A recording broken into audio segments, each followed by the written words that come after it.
After that video of Season 17 Queens versus the Drag Relatives, I got inspired to check out all the previous seasons with the same idea in mind. So we're doing that, and we're doing it backwards. There were a lot of dumb comments in the Season 17 version of this video where people were telling me that me saying that 41.16 is a larger number than 41 is just me nitpicking, not being fair, a hater, etc. Open the schools. Not in Serbia, we're still protesting, but like everywhere else in the world, open the schools. I hope that kind of nonsense will not appear under this video, but who am I kidding? If you would like to help the channel, since YouTube hates its creators, you can like this video or dislike it for all I care, leave a comment, and of course, make sure you're subscribed. You can also become a member of the channel. I want to thank everyone who has become a member so far. All these lovely people here have seen this video before the rest of you, and they already have other videos to watch. Some of them being channel exclusive content. Now, let's get back to the video. According to the Wikia entry for Season 16, the drag family connections in this season to previous Ru girls include Hershii LiqCour-Jete, who's in the Haus of Jete with Season 14's Kornbread. My favorite spelling bee champion, Mhi'ya, is the drag daughter of Season 7's Kennedy Davenport. Xunami Muse is part of the Haus of Jete, if that's still a thing, I don't know. So she's Kandy Muse's drag daughter, Aja's drag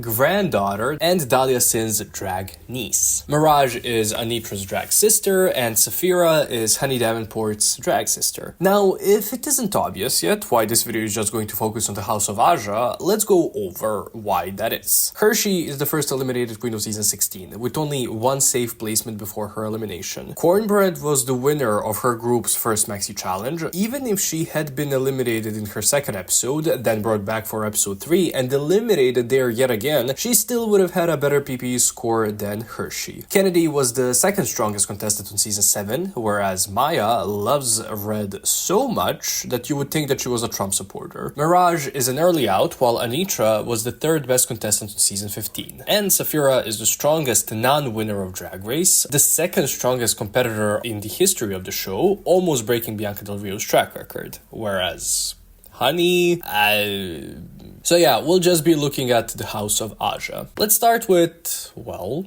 Jete, the matriarch of the family. Jete on Season 9 was the designated social media fan favorite that Drag Race started casting with Adore Delano on Season 6. Then we got Miss Fame, Kim Chi, and this archetype blossomed and reached its final peak with Aquaria. There were some others after her, like Ariel Versace on Season 11 and Sugar and Spice on Season 15, but the show has really conditioned us into underestimating and undervaluing social media queens in the competition. Low-key for a valid reason, but that's neither here nor look over there! Jete came into Season 9 with a lot to prove, but she didn't really do much of that on that season. She started the season with a safe placement in the ball and a safe placement in the cheerleading challenge. However, her magnum opus happened in episode 3's design challenge, where she did show that Facetune is not a talent applicable to Drag Race, but that her personality is also not something you can teach. Well, I mean, she did show that in Untucked, which doesn't really weigh much in the competition, but yeah. She murdered the dying Kimora Black in the incredible performance of Holding Out for a Hero. After this episode, she gets her first and only above safe placement in episode 4's Morning News Challenge, as she was part of the winning group. Sadly though, that's as good as it got for Jete. In episode 5 for the Rusical, she was safe.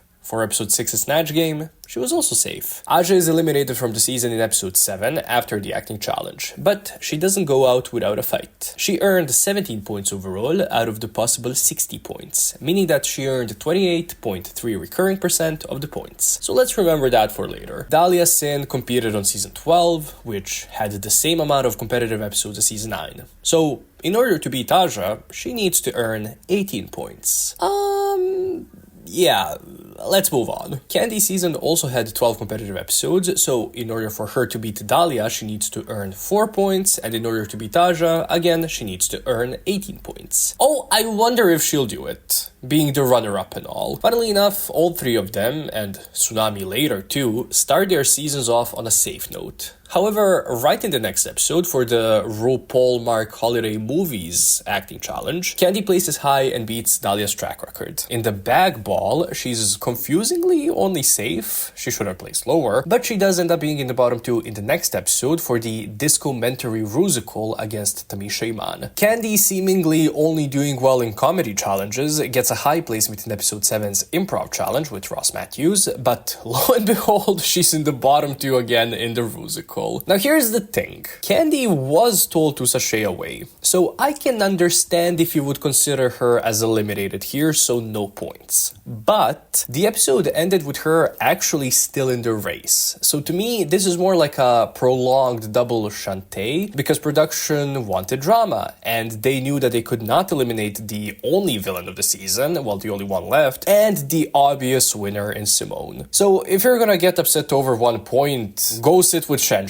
Anyway, in her 7th competitive episode, she places safe, beating Aja's overall score. Now listen, obviously in theory, Kandy could end the season with a lower PP score than Aja, thus making Aja a better competitor than her. But I wouldn't be doing this percentage system without knowing the result matched, whether we looked at the overall score, the percentage, or the PP score. Luckily for Kandy, she continues this season with 2 high placements, first in the makeover challenge when partnered with Gottmik, and then in the infomercials challenge, where she also wins the mini challenge. She gets her first and only maxi challenge win alongside a mini challenge win in the roast. In episode 13's acting challenge, she's surprisingly enough not high, but in the bottom 2 for the 3rd time this season, taking out Olivia. And in this season's grand finale, we still had the lip sync for the crown, which is an actual challenge where the queens compete, which means that it's a competitive episode, unlike seasons 14, 15, 16, and 17's finale. Therefore, given that she was the runner-up of the season,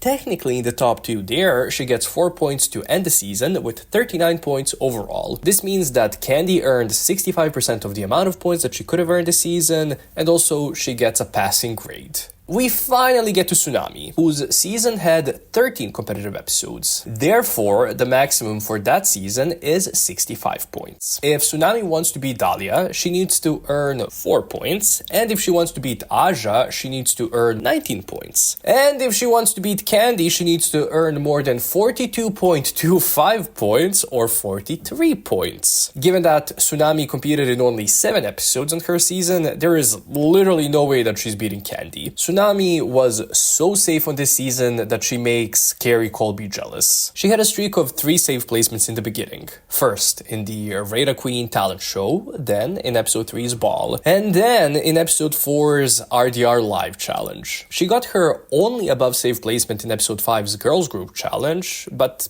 that's only because everyone but the bottom 2 got a positive edit, meaning a high placement. She's safe yet again in the design challenge in episode 6, but she at least gets a mini challenge win here. And that mini challenge win is what helps her match Aja's score with 2 episodes to spare. So Xunami has officially beaten Aja. Shockingly to absolutely no one, Xunami is safe yet again in episode 7's Rusical. She wins the mini challenge in next week's episode, in her final episode of the season, in which she's eliminated after portraying the Gold Tooth Fairy in the Snatch game. They should have disqualified her there. So Xunami ends the season with 21 points overall and a PP score of 3. Again, not beating Kandy in any way you look at it. So if we had to rank the House of Aja on how they did on Drag Race, we can say that Kandy goes first, then it's Xunami, then Aja, and then Dahlia Sin. However, if we look at the original idea for this video of who did better on Drag Race, the season 16 queens or their drag relatives, it was the drag relatives, with Kornbread, Kennedy, Kandy, and Anetra winning on their end, and Sapphira and Xunami being the only winners for season 16. But hey,